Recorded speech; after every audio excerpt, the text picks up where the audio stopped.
Всем салют, друзья мои дорогие, с вами Gold, и это специальный выпуск по игре The Devil in Me в серии игр The Dark Pictures.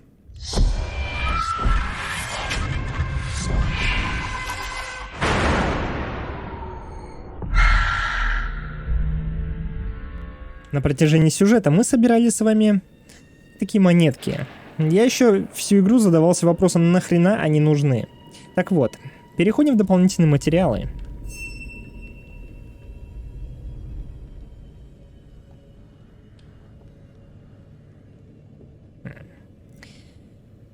Они называются оболы. И в разделе диорамы... Да. Мы можем разблокировать... такие трофеи. То есть типа фигурки. Ну вот у нас, например, 107. Давайте выберем более-менее подходящий нам силуэт. Какой лично меня сейчас заинтересует. Ну, мне, конечно, вот ужин интересный.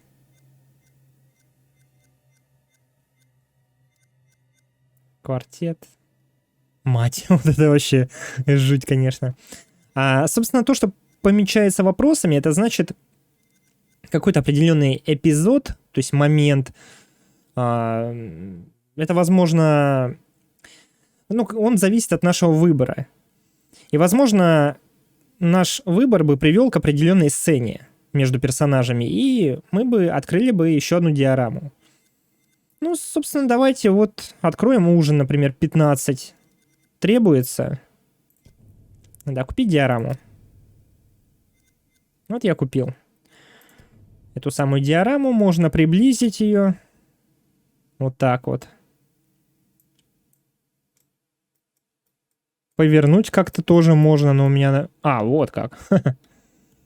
Странно, почему-то...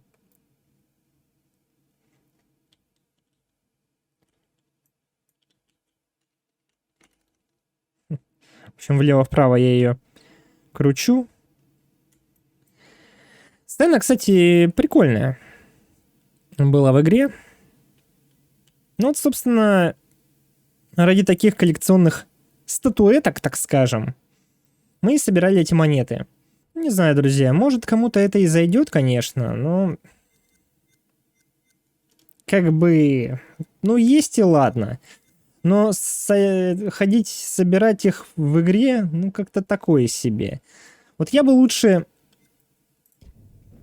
за эти оболы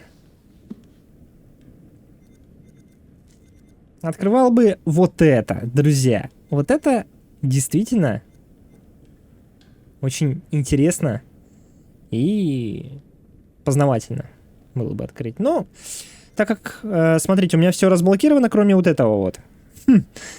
Чтобы открыть, найдите секреты с серебряной рамкой. Часть первая у меня закрыта, заблокирована, но часть вторая у меня открыта. Потрясающе. Давайте, друзья, начнем с первого, с интервью с Джесси Бакли, которая сыграла Кейт.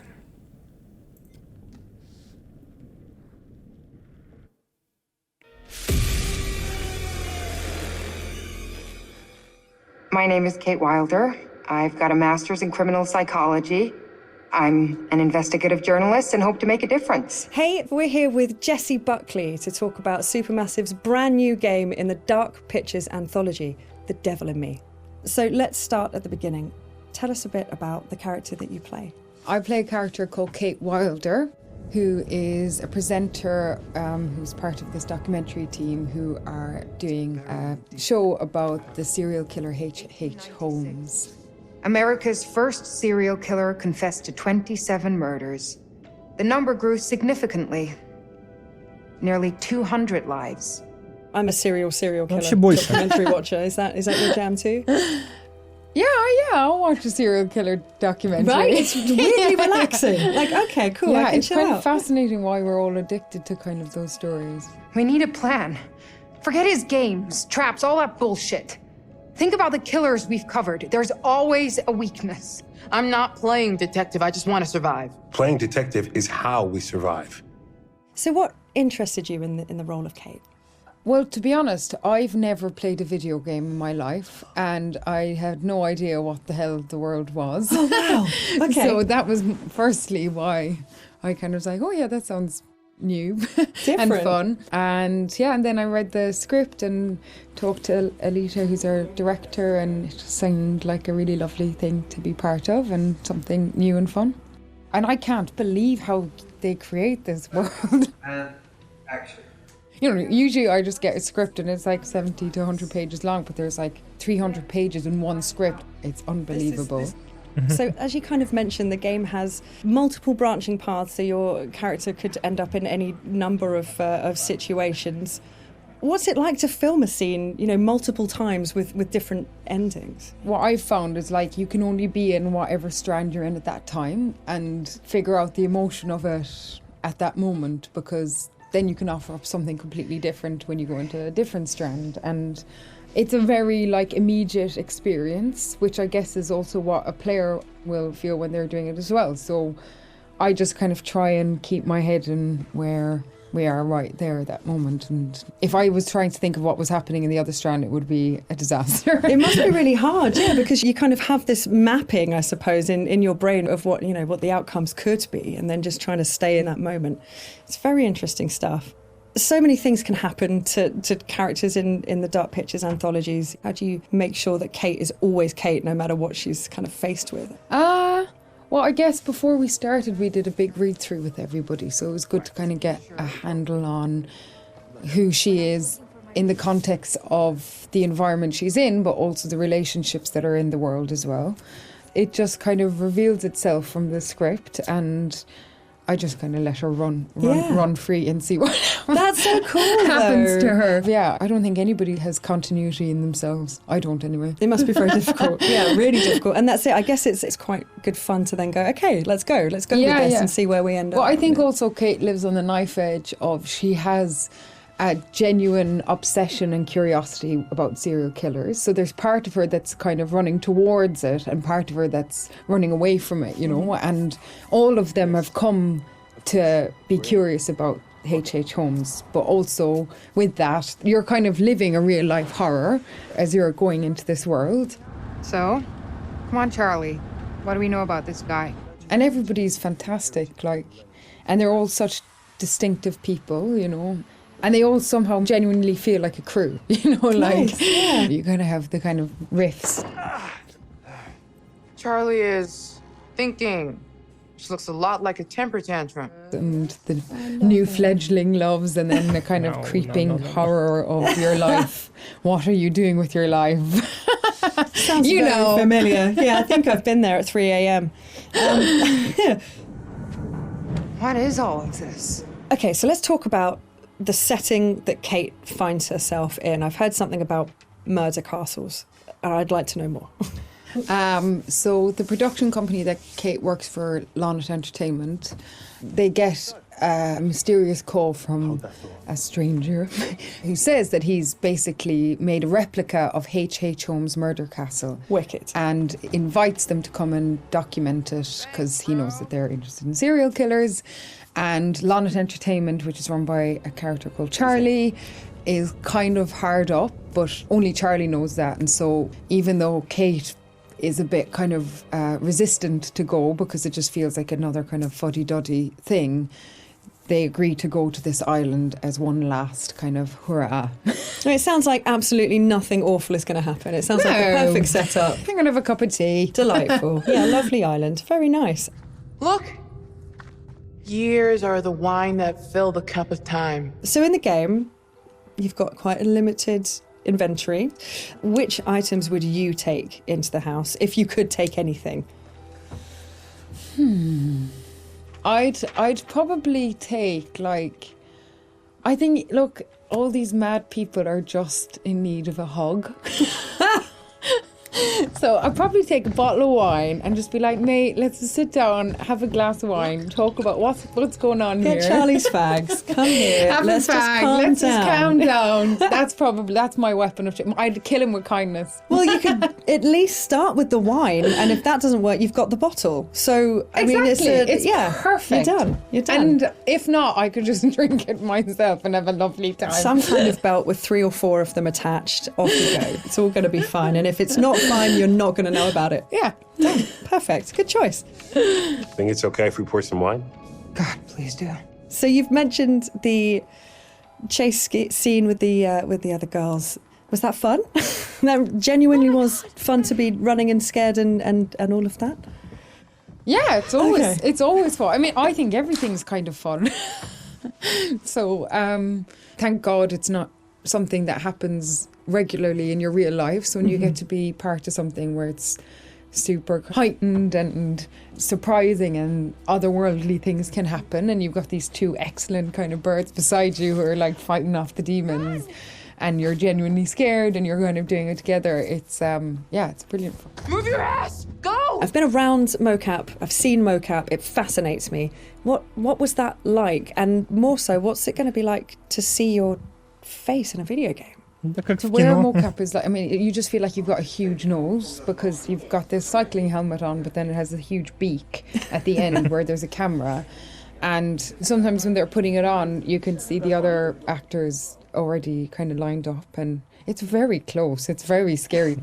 No! You're gonna kill me! But yeah, I think it'd be super interesting. I don't know, maybe I'll look a bit better. They'll doctor me off or something. Kate's just a better version of me. Yeah, it'd be really interesting. It's going to be very cool. As far as, let's say, traditional acting versus video game acting, what were the differences? Was there a huge kind of difference between the two? I'd say the main difference is just the speed at which you work when you're making a video game. You still have the same intention, and narratively it's the same kind of experience because you're creating characters together and you're creating a world together, and our wonderful director is like interacting with us as a film director would. And also you're on a stage where there's little square boxes and there isn't a costume, that's something that's added later, and all that's being caught is the emotions on your face. It must be quite intense. When it's just focusing on your face, that must be a real, intense experience. Although, to be honest, the scripts they're really good, and so I don't really try and think about that too much, whatever the situation. I think if I did think about it, it would be an awful disaster. Yeah, may change the situation entirely. You just kind of listen to everybody else that's there and get on with it. We need a plan. Forget his games, traps, all that bullshit. Think about the killers we've covered. There's always a weakness. You suggesting we invite him to tea and psychoanalyze? I'm suggesting we use our heads. We play his games, we'll lose. It's our best shot.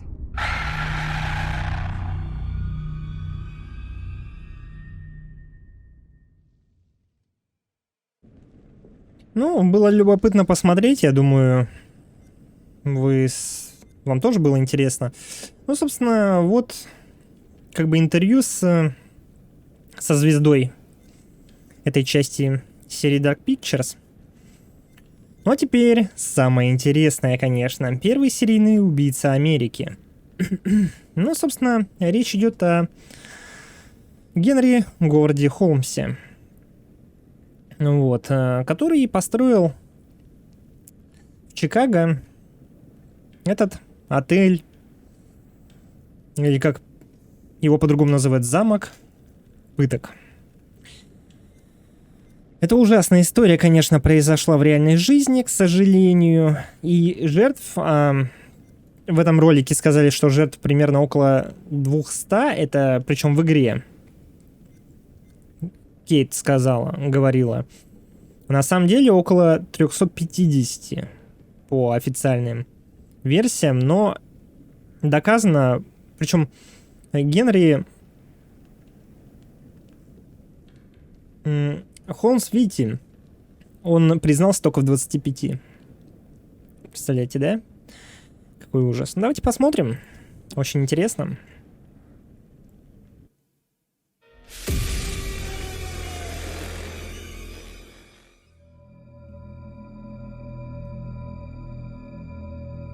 torture chambers, secret passageways, vats of acid, and deadly vaults.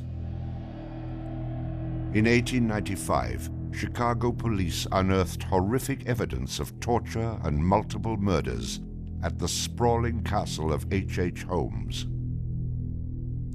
Masquerading under the guise of caring doctor, kind husband, and prominent businessman, H.H. Holmes was a contemporary monster, designing his buildings solely for the disposal of human bodies. Torture Doctor, Monster of 63rd Street. H.H. Holmes was America's first serial killer.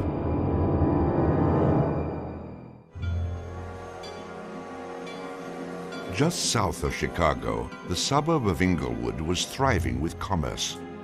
The train station itself had 9 leading lines of railway and over 100 trains stopping there every day.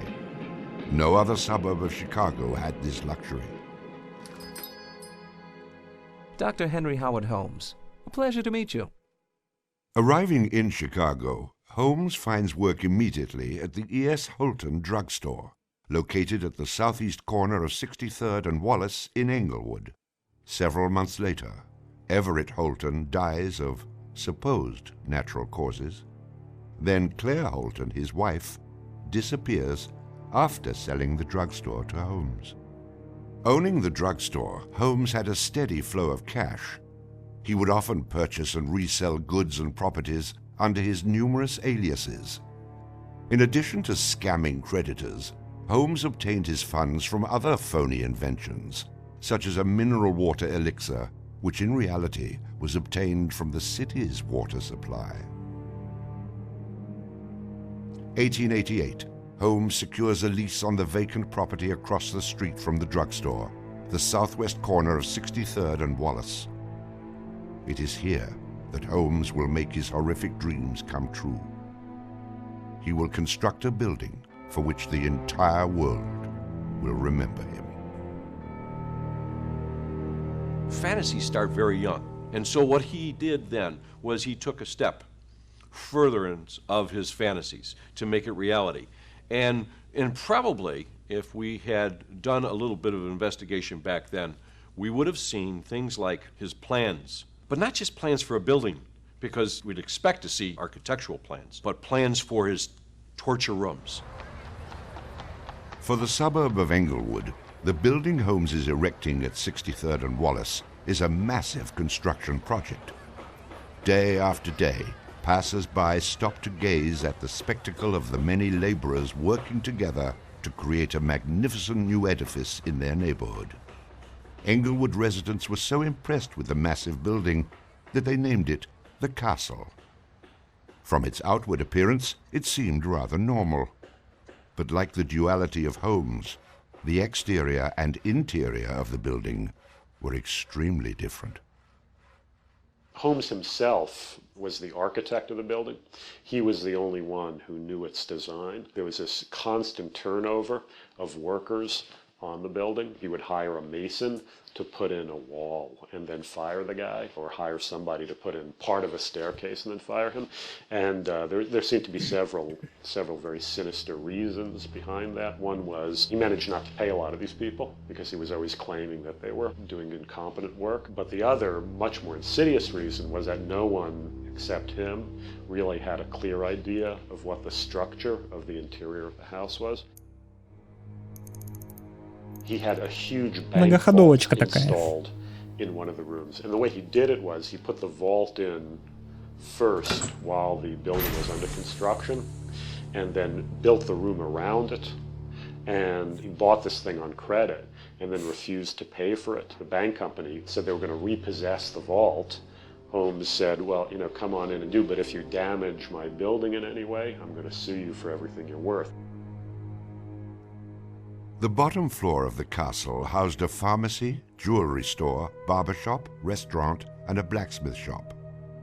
Behind this innocent facade was a Gothic house of horrors designed by the mind of a monster.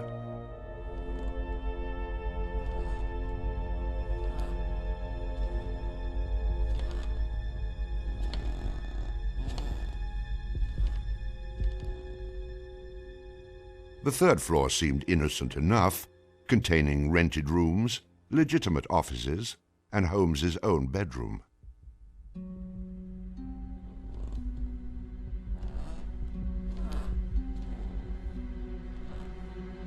But it was the second floor that contained 35 rooms, many specifically designed as killing chambers.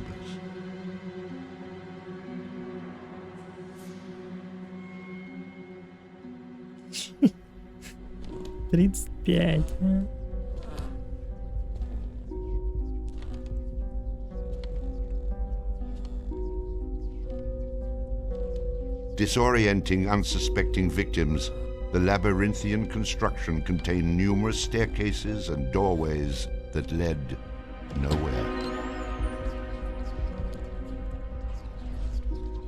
Было такое, да, друзья, в игре?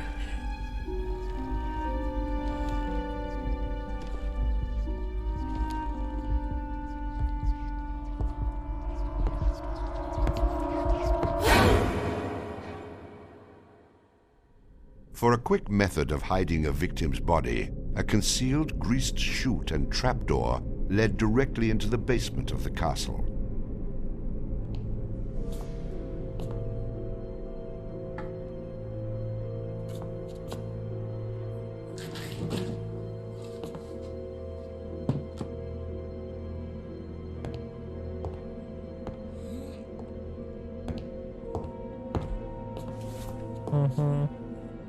И все, и она падает вниз в подвал, и там он уже идет туда и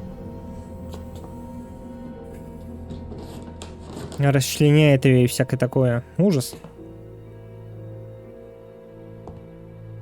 The basement held the most terrifying rooms, resembling a medieval torture dungeon.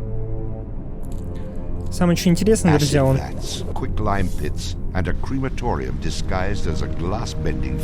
скелеты их потом продавал в университет.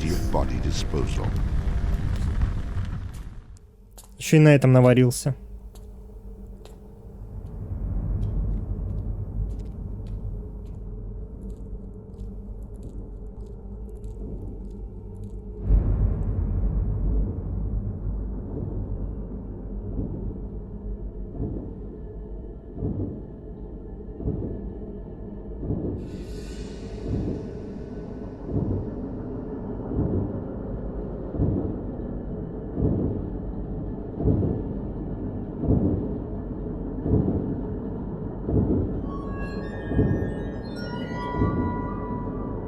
After cleaning and mounting their bones, Holmes would profit from his victims by selling their skeletons to local medical schools and universities. Holmes would make a killing in Chicago, financially and literally.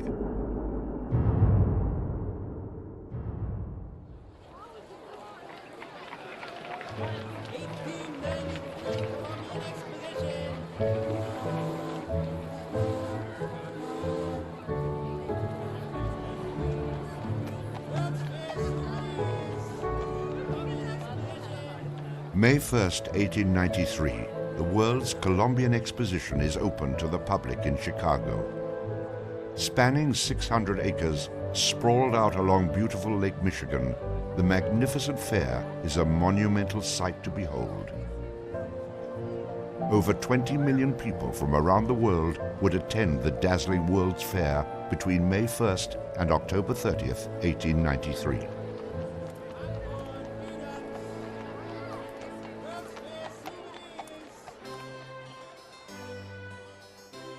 Holmes utilizes the World's Fair as the perfect opportunity to capitalize on his demented design of the castle. Located only a few miles from the World's Fair, Holmes's castle was perfect lodging for tourists. Holmes decides to rent rooms to visitors of the fair.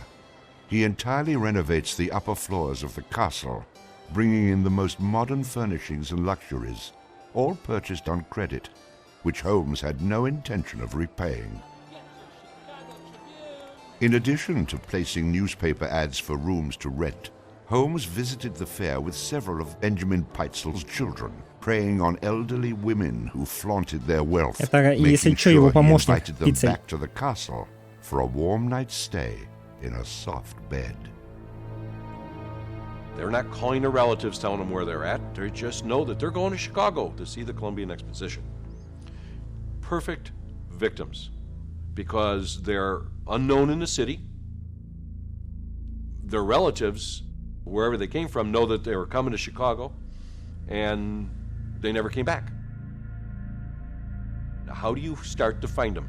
They don't even know where they stayed. Perfect, easy victims. I'm sure some of them got in and out of his place with no problem.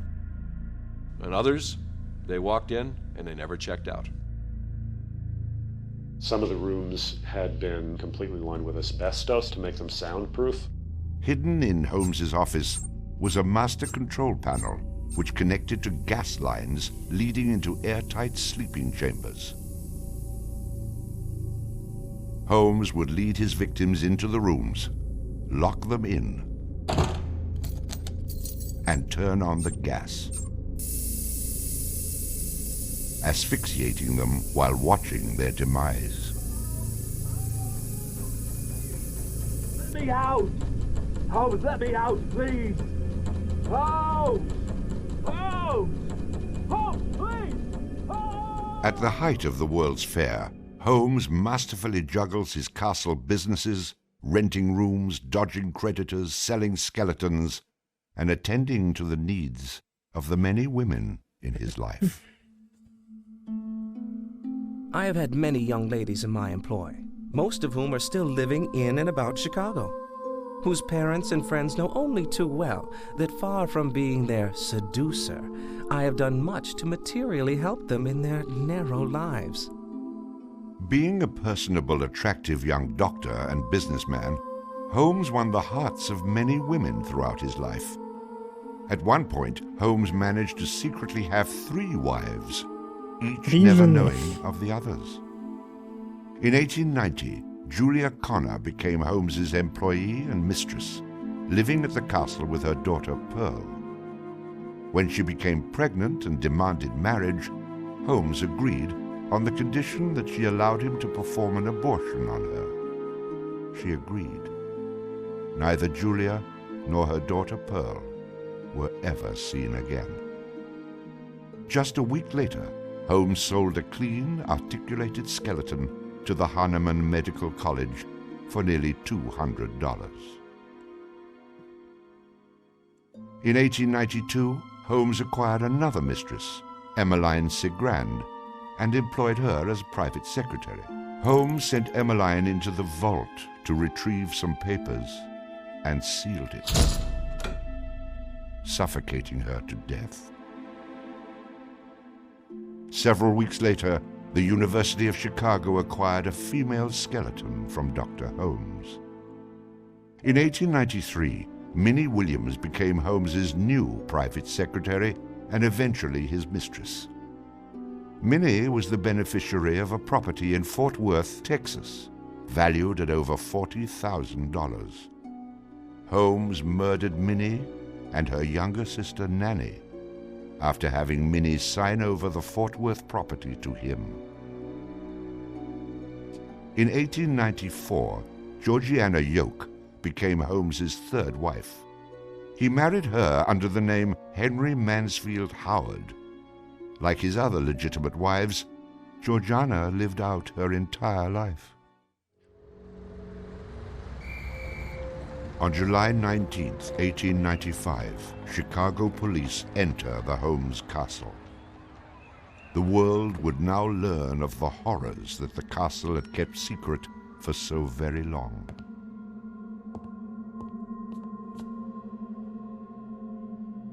As disoriented detectives and police searched the upper floors of the castle, the true depths of Holmes's evil were waiting in the basement.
Among the death devices in the basement of the castle, investigators find piles of mixed human and animal bones, bloody women's undergarments, and a wooden dissection table saturated with dried blood.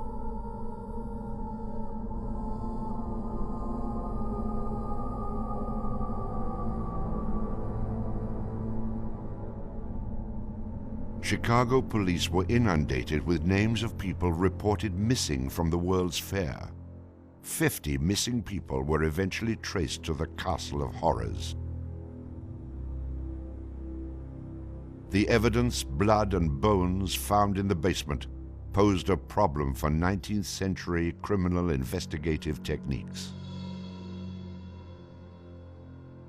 It was very difficult to go and identify even the bones as being human in origin, because with the very small fragments you didn't have enough of the identifying characteristics to be able to make that ID.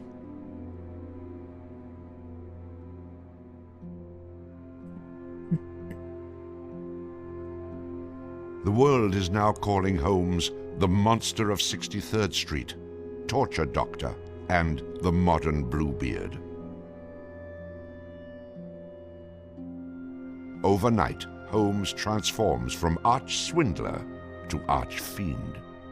A Chicago journalist calls Holmes a multi-murderer. The Holmes case generated this incredible amount of national attention and really international attention. Really in his own time and in America, Holmes was much more notorious and more widely known than Jack the Ripper, who was a contemporary of his. Then as now, people were very, very fascinated to sort of visit the sites of these terrible crimes, and his castle became a kind of tourist site, and there were various people who were wanted to take it over and turn it into a kind of murder museum. And then just before some impresario was about to make it again into this tourist attraction, it burnt down. Somebody burnt it down. I mean, it could have been, who knows, some outraged citizen who didn't want this to become some very morbid tourist attraction. Ну, правильно сделал, что зажег его нахер.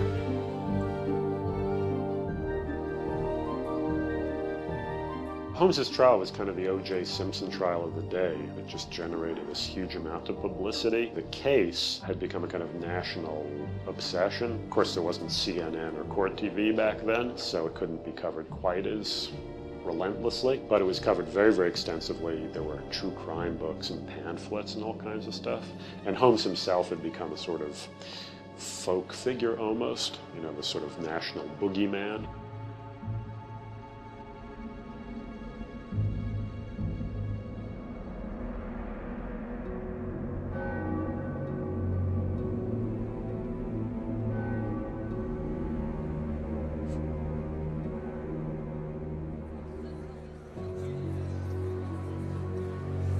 The courtroom fills for the final verdict to be read.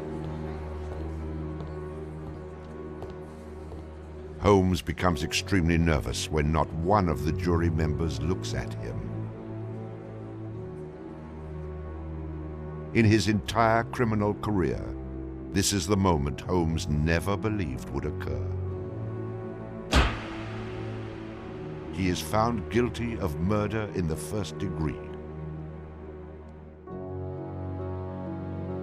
Herman Webster Mudgett, alias H.H. Holmes, would be hanged Та on самая May шляпа, 7, друзья. 1896.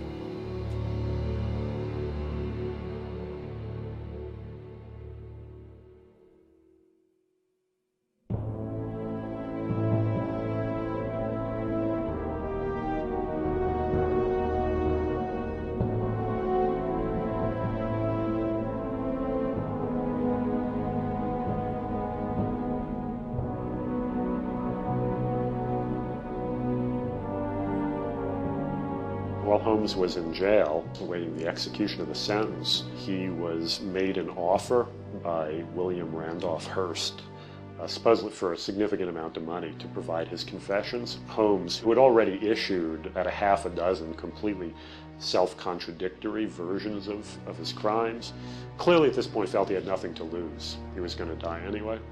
In this confession, he did a complete about-face and portrayed himself as the worst monster who ever lived. He just basically confessed to every crime anybody had ever suspected him of and threw in a few more for good measure. He's reliving the fantasies after the fact now.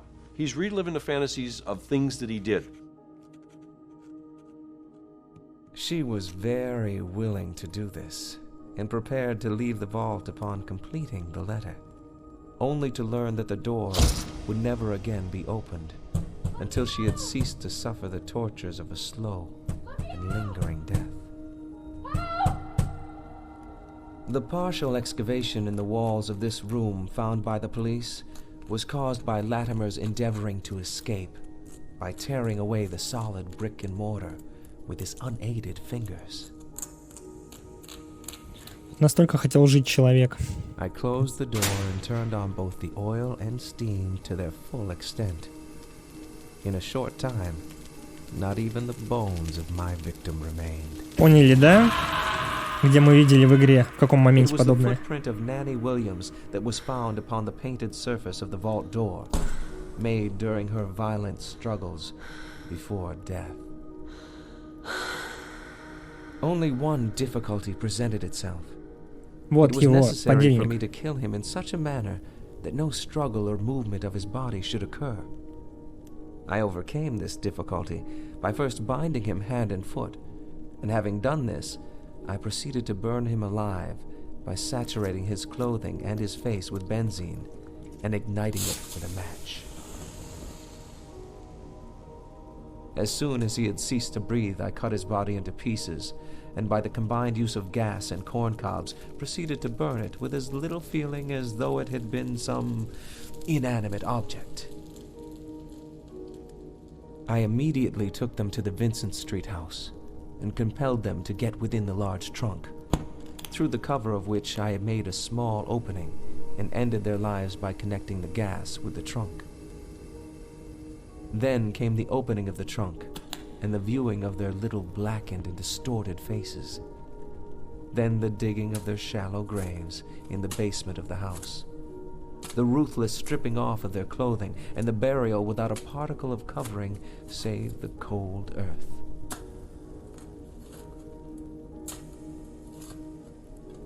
I am convinced that since my imprisonment, I have changed woefully and gruesomely from what I was formerly in feature and figure. My features are assuming a pronounced satanical cast. My head and face are gradually assuming an elongated shape. I believe fully that I am growing to resemble the devil.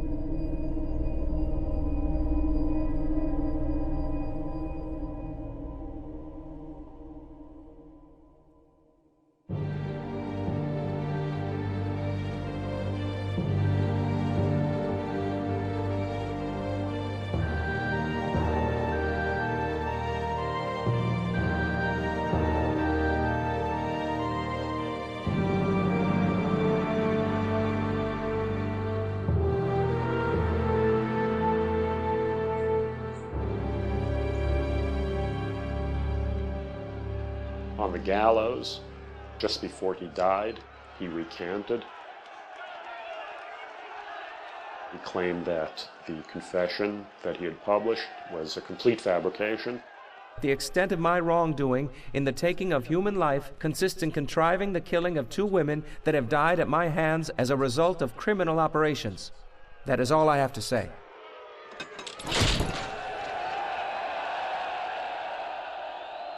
H. Holmes is hanged on Thursday, May 7th, 1896, just 9 days before his 35th birthday. At 10:25 a.m., he is pronounced dead. He was very concerned that after his execution, his body would be dug up either by medical men seeking to dissect his brain and find out what made him tick, or just ghoulish sort of, souvenir hunters, and he requested that he be buried within a big slab of concrete, which he actually was. One of the things about Holmes is that nobody knows for sure how many people he actually killed. Although in my researches, which were pretty, I feel, thorough and extensive, it seemed very clear to me that he murdered at least 9 people. There have been stories that he killed 50, 100, countless people, particularly in Chicago at the height of the World's Fair.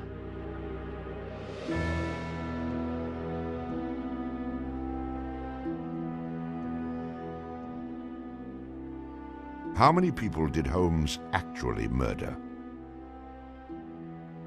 Most likely, no one will ever know.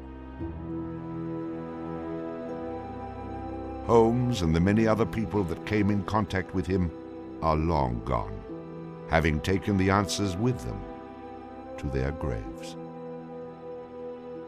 I was born with the devil in me. I could not help the fact that I was a murderer no more than the poet can help the inspiration to sing.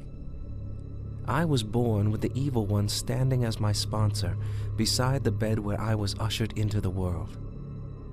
And he has been with me since.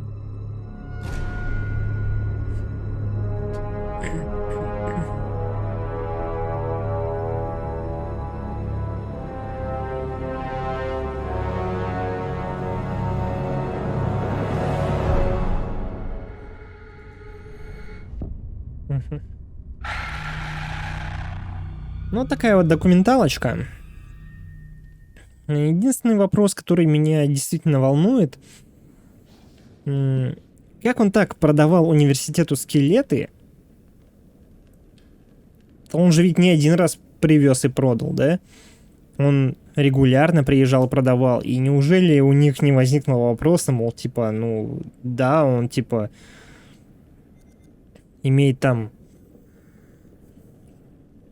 степень, все такое, но тем не менее, блин.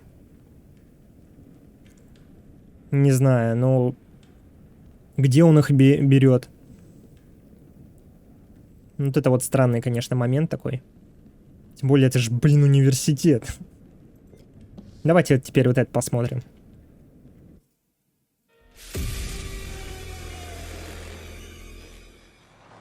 So, what do we know about this guy? He's rich, he's a recluse, he's obsessed with H.H. Holmes. We're going to a property he inherited from a relative. Some of the rooms are full recreations from the murder castle. Dumet has blueprints, documents, artifacts. Totally sane, I'm sure. There are various elements we knew we wanted to explore when designing the hotel. From developing areas and set pieces that generated a constant sense of uneasiness and tension, to memorable trap rooms that forced the player into frantic life and death decisions. So sorry. We took a lot То of же самое сделали, original murder castle. что и я. We wanted to capture the way that Holmes' castle was created to disorientate and confuse his victims. Welcome to the world's Вообще не похож, кстати, вообще прям. И переигрывал еще. His operation has become so vast that he can't maintain everything, and the Lonic crew have turned up at just the right time to exploit that. The production design for the hotel needed to reflect the original design, utilising a Victorian-style facade and castle turrets, interiors with ornate mouldings and panelling, being made larger to accommodate the game's intention to be used as a vast labyrinth to create fear and horror. This included the hidden rooms, sliding walls, trapdoors, and secret basements, but with extra central monitor rooms and death rooms, all hidden from the guests, providing multiple layers and multiple levels to explore, unveiling the horror within. Special attention was given to the design of the areas such as the lobby, the bar area, and the dining rooms to provide an authentic, believable Victorian hotel, bringing a feeling of magnitude and foreboding to intimidate the player. Guys? Is that you? The hotel guest rooms were designed to be opulent yet aged, in keeping in style with furnishings and fittings, yet having additional modern electronic window shutters installed to trap the victims. Secret observation rooms were also built adjoining, with hidden doorways to enter. Corridors were cleverly designed to include mechanical sliding walls hidden within the Victorian framework, used to change the layout of the labyrinth throughout the hotel. Fuck. The murder inventions designed within locations included the suffocation and crushing rooms, furnaces and acid baths. The monitor room was a newly constructed area, deep within the core of the hotel. This room allowed Dumet the full control of the labyrinth and its workings. In The Devil in Me, we make use of a range of mechanics new to the Dark Pictures series to help convey the unsettling mood and threat of the hotel. With an expanded focus on exploration, the player spends a lot of the time exploring the hotel's labyrinthian corridors, and as each character revisits a shared area, the feel of it changes. Each character has their own unique light source. Erin and Jamie, as the practical sound and lighting techs, have fairly straightforward torches, with Erin's directional microphone providing an additional small light when in use. Mark, the camera operator, has his camera flash, lifting the darkness in short bursts Вот это and классное providing решение mini прям было jump с их scares as стороны. the player suddenly sees something out of the gloom. Kate lights her way around with her makeup mirror, providing a small amount of light to fumble through the corridors. And then Charlie's sole light source is his own cigarette lighter, casting the hotel in its flickering orange light and barely really lighting anything at all. Jamie, over here. Each character experiences these shared areas differently through this, adding to the sense of the familiar hotel rooms changing with each visit. It's amazing. The Allen Hotel was originally built in the 1890s. It was converted into a spa later on until it was abandoned and finally chosen by Dumet for his murder playground.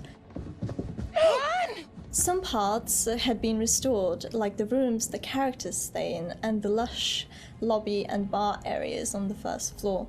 We work closely with concept art and art direction to create distinct color palettes and ornate assets that made those areas more inviting while still leaving something unsettling about their imperfections. But elsewhere, we could show the hotel and spa's original treatment rooms and the indoor pool which had fallen into disrepair and other thematically different places. Our second challenge was getting into Dumet's head. We knew that he was supposed to be a very meticulous man. He's the sole architect of this place and proud of his creations. Some rooms are deliberately left in disrepair. We created them with the base layers showing, and we scattered building equipment around to tell the narrative that Dumet still has plans for them. Others he had completely purpose-built. That's where we used a mix of old brick and breeze block materials next to each other to create contrast. And on top of that, there are traps everywhere. Some of the most interesting areas to create were the ones which were supposed to be off-limits to hotel guests. We wanted to show the stark contrast of his personal space versus the one he hunts people in. The team went as far to even design Dumet's handwriting, and we used that on boards and documents to show more of his personality. There's storytelling in every small detail. Lighting in Devil in Me is a bit different from the previous Dark Picture games, since we have more explorations and more playable areas in the game for players to freely explore. We had to slightly adjust the way we used to do lighting by adding some new stuff, such as adding more guide lights in the environment for direction, or add some interactable light fixtures that you can trigger on and off by walking closer or away from them. So there are 4 types of lighting styles in the hotel. The first one is the regular hotel areas where everyone should feel safe and cozy. We try to use more bright, warm color lights with different elegant light fixtures. And the second one is the areas that are either under constructions, used as Dumet's workshop, or places only lit by moonlight or should be pitch black. We used cooler temperature lights or even blue lights for these kind of areas with very low light intensity and very heavy volumetric fog to enhance the claustrophobic vibe and to elevate the tension. So the third one would be the control room where Dumet watches and controls all the activities in the hotel. We want this room to be especially bright, like an industrial warehouse with a cool, eerie mood to separate it from the other rooms. And the last one is all the rooms that are designed to be slaughter stages. Killing is like creating art to Dumet, and he wants all his artworks to be presented epically with audiences, classical music, and beautiful lighting setup.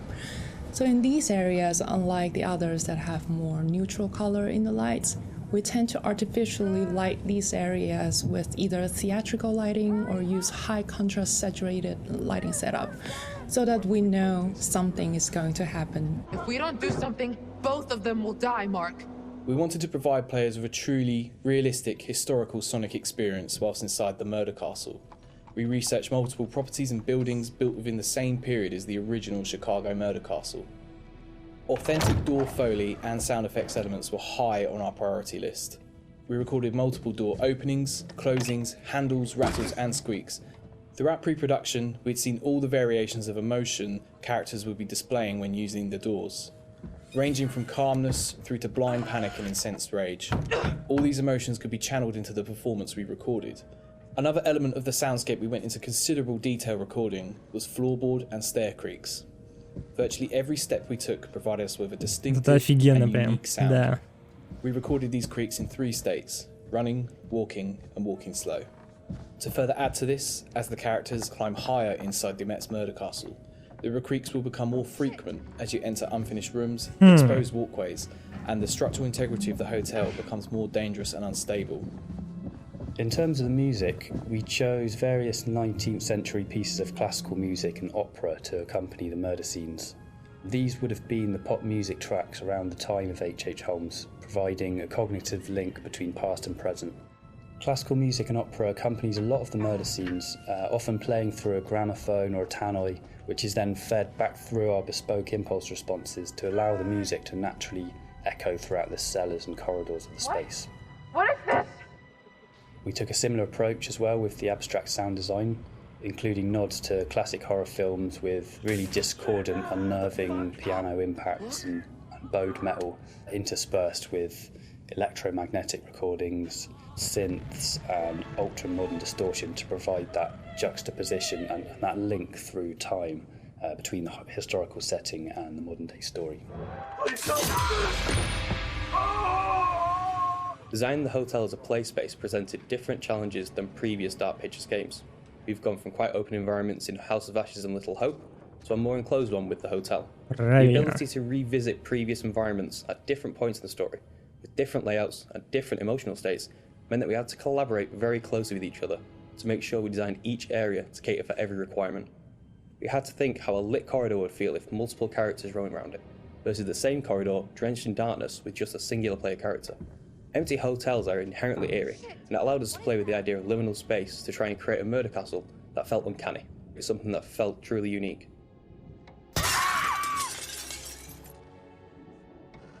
It's me! Get in here! Jamie? Thank God.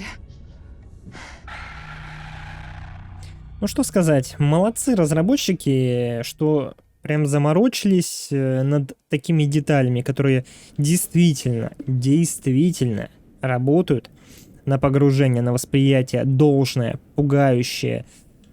Вы действительно ощущаете себя в каком-то, триллере, хорроре прям жесточайшем, понимаете, что за вами действительно гонится какой-то маньячелло там шизанутый. Совершенно это то самое, что должно было быть в каждой серии Dark Pictures, о чем я уже вам говорил, дорогие мои друзья. Почему этого нет в House of Ashes, я не понимаю, потому что там сама по себе суть вот с этими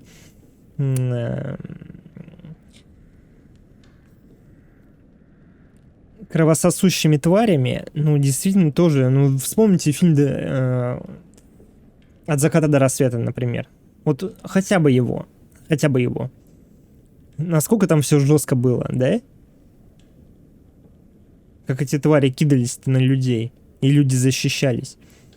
Там в самом начале игры сразу все становится понятно. Вы идете, совершенно не страшно. Чего там бояться?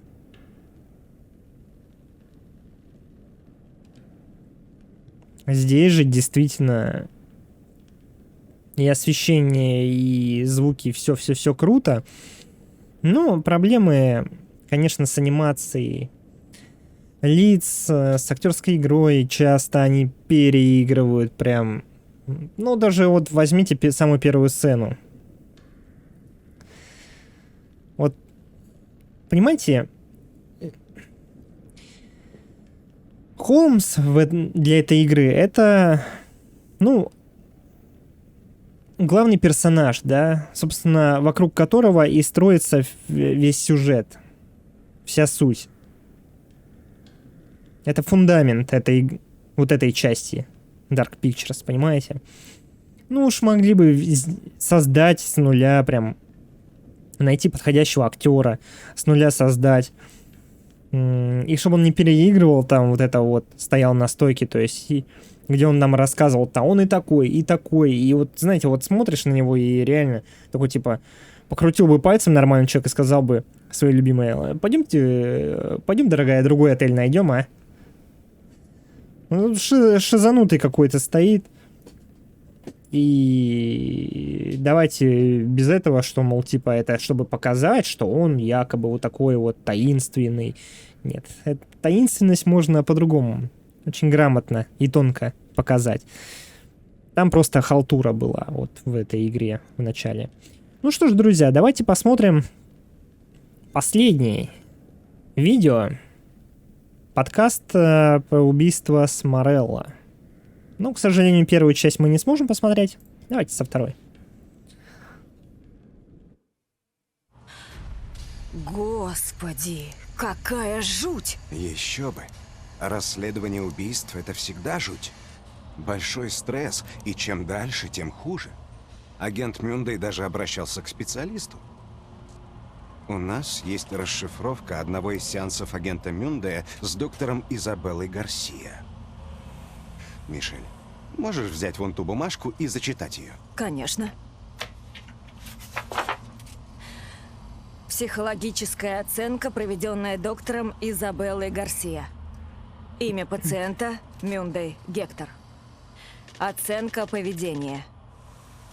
Гектор прибыл на прием с опозданием в 24 минуты. Когда мы сели и начали разговор, он с трудом поддерживал зрительный контакт. Ему было тяжело описать свои чувства. Он был зажат и насторожен. Гектор очень много работает и в связи с этим плохо спит. Гектор рассказал о недавно скончавшейся матери. Судя по его поведению, он не до конца смирился с ее смертью. Я настоятельно рекомендовала курс антидепрессантов, но он против этого метода, так как уверен, что это негативно скажется на результатах его текущего расследования. Гектор описывает свою работу в мельчайших подробностях, и в отличие от предыдущих ответов, его мысли звучат последовательно и логично. Он проявляет нездоровую одержимость своей работой, но причиной может быть недавняя тяжелая утрата. Так что мы узнали? Агент Мюндей на самом дне. У него проблемы с делом, и его действиями руководит осужденный серийный убийца. А вот эту запись наши слушатели точно не скоро забудут. Это 4-я и последняя встреча Гектора Мюндея со зверем из Арканзаса Мэнни Шерманом. Лучше пристегнитесь. Обещаю, это будет мощно. Хотите знать, что значит быть убийцей? Вы бывали в музее в центре? У них там есть картина этого, как его...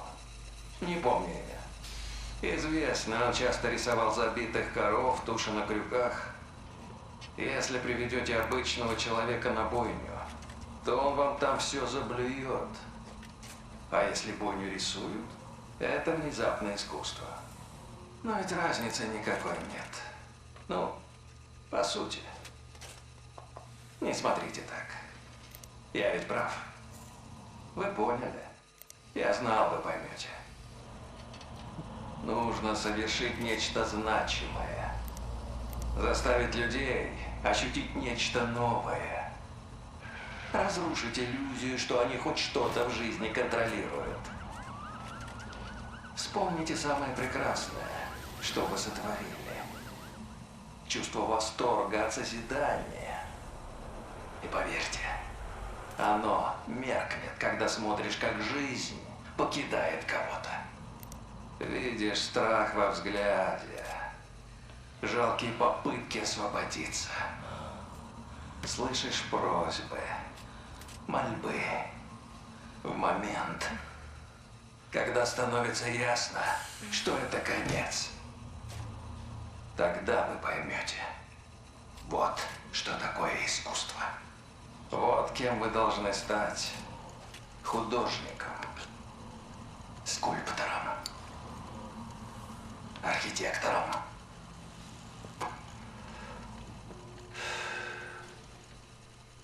огонек в ваших глазах, агент Мюндей. Меня не обманешь. О, вы только гляньте. Я буду у вас первым. Так, вперед! Ну, я прямо здесь. Тут звукоизоляция. Даже пролетающего самолета ждать не придется. Вот так.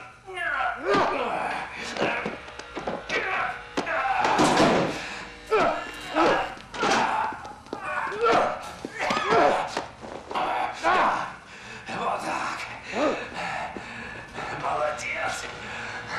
Неплохо. Весьма неплохо. Голыми руками приятнее, да? Но с ножом картинка выходит куда красивее. У вас есть потенциал, Мюндей. Если хотите стать художником. Мюндей сломался? Тогда к чему была эта речь про художника? Таким Шерман себя видит. Он был убийцей. Поэтому мы и рассказывали о нем в эпизоде 117. Ладно, теперь послушай вот что. 17 июня 98 года соседи сообщили о криках, доносящихся из квартиры агента Мюндея. Мне удалось раздобыть запись с микрофона одного из сотрудников службы спасения, прибывшего на вызов. Полиция Чикаго! Мистер Мюндей, это полиция Чикаго! Откройте дверь! Мистер Мюндей, это офицер Стэнли из полиции Чикаго! Сэр, вы меня слышите? Агент Мюндей! Блять! О! Диспетчер, это офицер Стэнли. Мне нужна помощь. 50-я улица Уэст, дом 8. Скорее! Я в квартире агента Мюндея. Здесь кровь повсюду и еще труп. Пришлите подмогу. Кажется...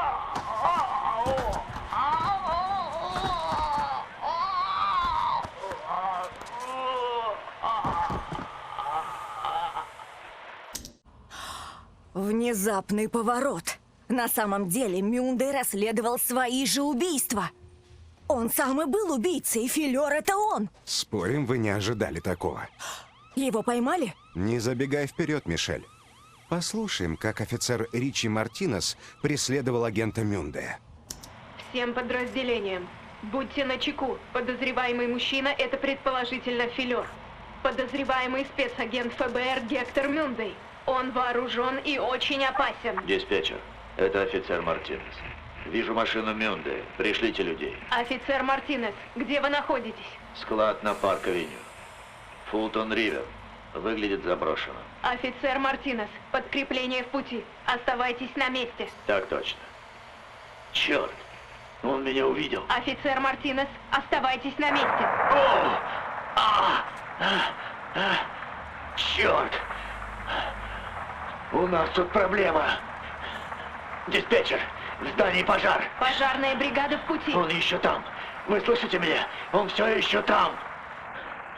Мюндей что, облажался с машиной? Возможно. А может, он хотел, чтобы этот офицер его нашел. Не понимаю. Он знал, что за дорогами следят. Его машину остановили бы при попытке покинуть город. Ему нужен был другой выход. Послушаем, как утренний Чикаго осветил эти события в сводке. Доброе утро, Чикаго. Мы начинаем со срочных новостей. Сегодня полиция Чикаго подтвердила, что тело мужчины, найденное во время пожара на заброшенном складе в районе Фултон-Ривер, принадлежит пропавшему агенту ФБР Гектору Мюндею.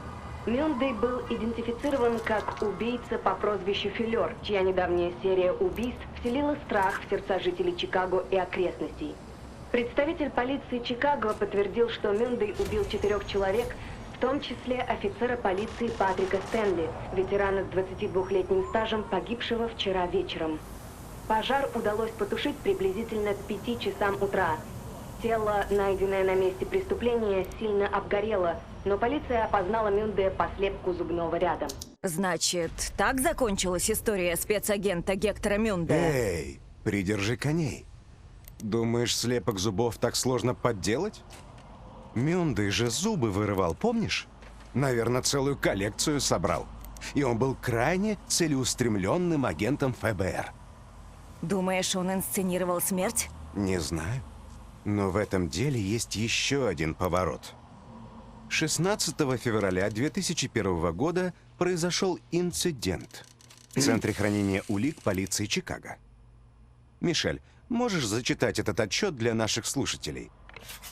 В 6:00 я, офицер Фрэнк Хупер, обнаружил, что один или несколько человек проникли в комнату для хранения улик по адресу 1612 Уэст-Стейт-Стрит.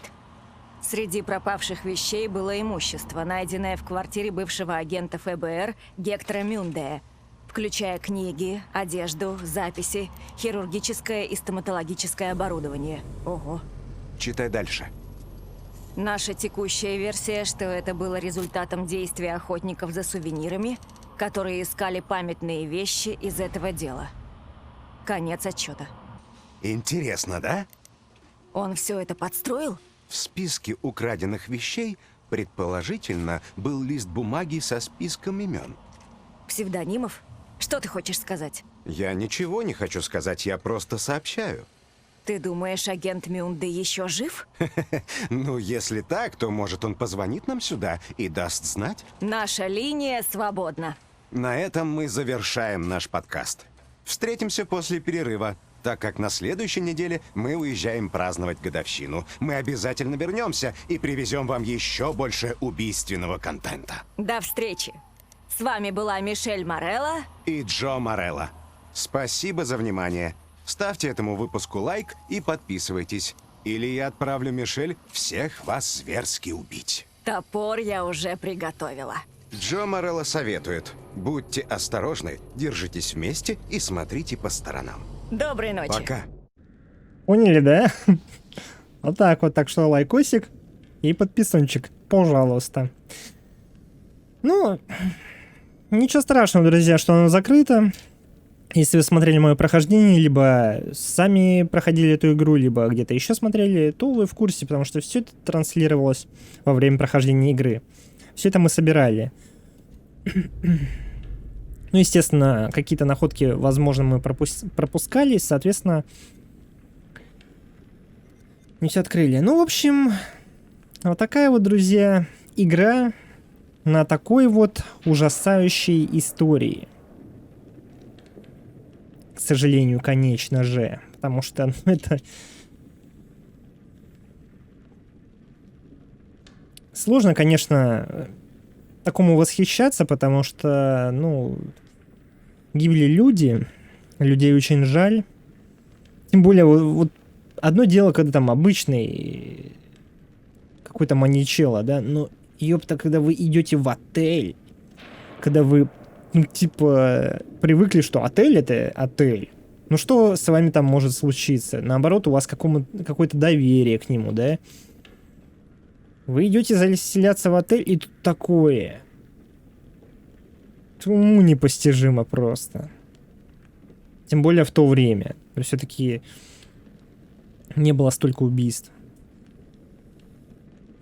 И тут сразу бэмс.